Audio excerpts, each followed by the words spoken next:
Christians say God is not merely a divine rule maker of the keeper of the good. He has made us in His image to be beings of the earth. However, we are fallen. Therefore, we live under the assumption that there is a right and a wrong. Through Christ, we are saved, and by ethics, we can exercise the discovery of God's will on our behalf. The main question Christians keep referring to is whether or not we can be moral without God. Now, to be moral is the depiction of right and wrong, and everyone has their own morals. However, only through God can we have the same, correct morals to live by together. The basis of Christian ethics is found in Luke 10:27, where Jesus instructs us to love God with all our heart, soul, mind, and strength, and to love our neighbor as ourselves. The Christian worldview says that what is morally true can be seen by all whose ability to perceive is not completely distorted. Basically meaning, in order to see correctly what right morals are, you must have a correct basis to build off of, and that is Christianity. The idea of a moral law is not popular to a lot of worldviews. Those who wish it not to exist or disagree about its nature are actually ignoring the truth. The world of the course looks harshly under Christianity as a whole, because as humans we sin.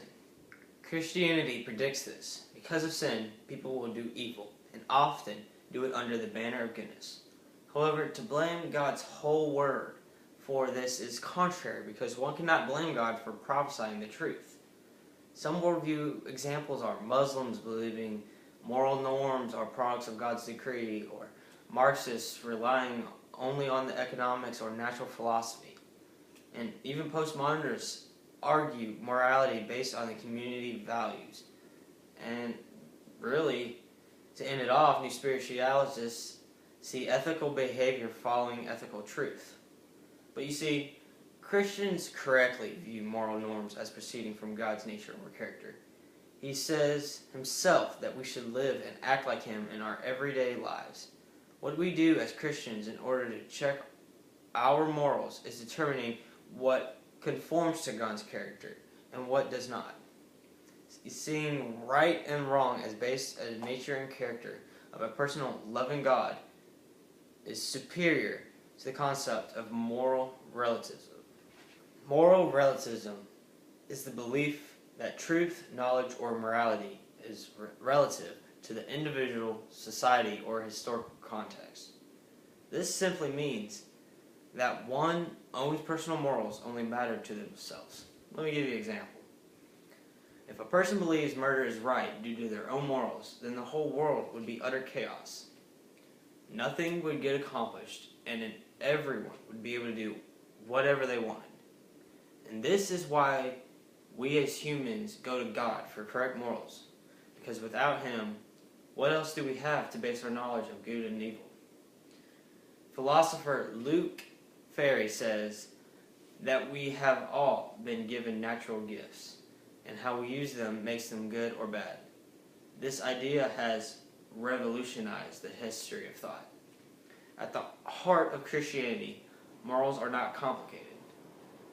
So whatever you wish that others would do to you, do also to them, for this is the law of the prophets. And this is coming from Matthew 7:12.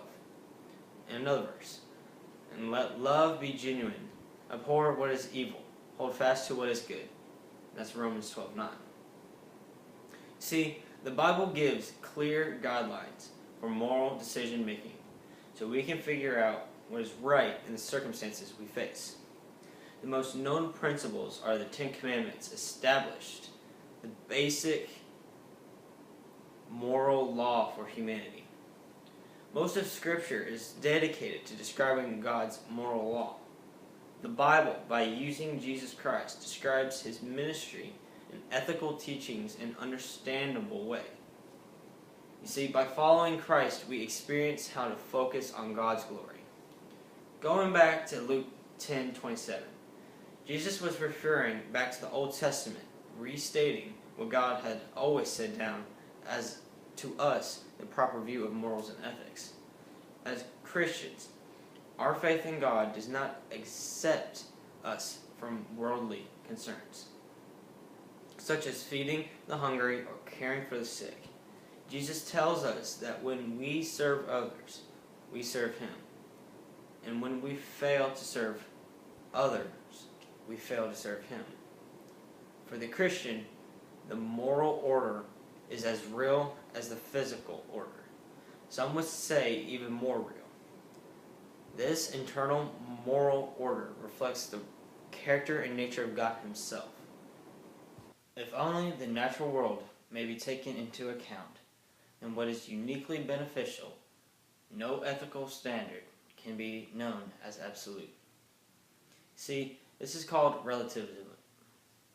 And the defect in this idea is if all we have are conflicting opinions and subjective value judgments, the most powerful will always win, regardless of their rightness.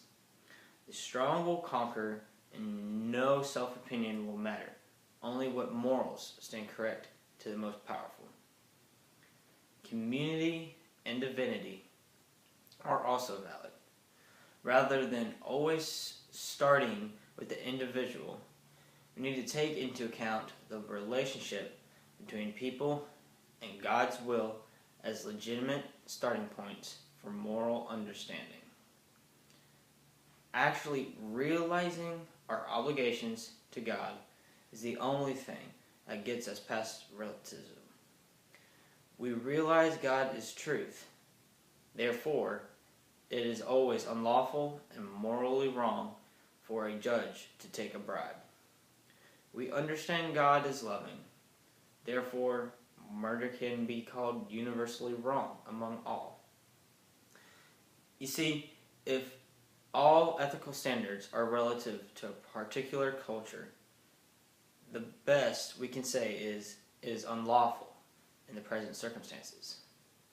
Corporations may comply with this law and still act hurtfully. Governments may act within the proper statutes and codes and still afflict the vulnerable. Cultural relativism says what is right and wrong depend on the culture. However, if this is true, then culture is absolute, and those who seek to change it, at best, have no grounds for doing so, and at worst are in the wrong for imposing their views on others. When we see a wrong done, we know it is not as it ought to be. The sense of instinct tells us something of God's law having been placed in our hearts. But in conclusion, the Christian ethical system is both like and unlike any other system ever postulated.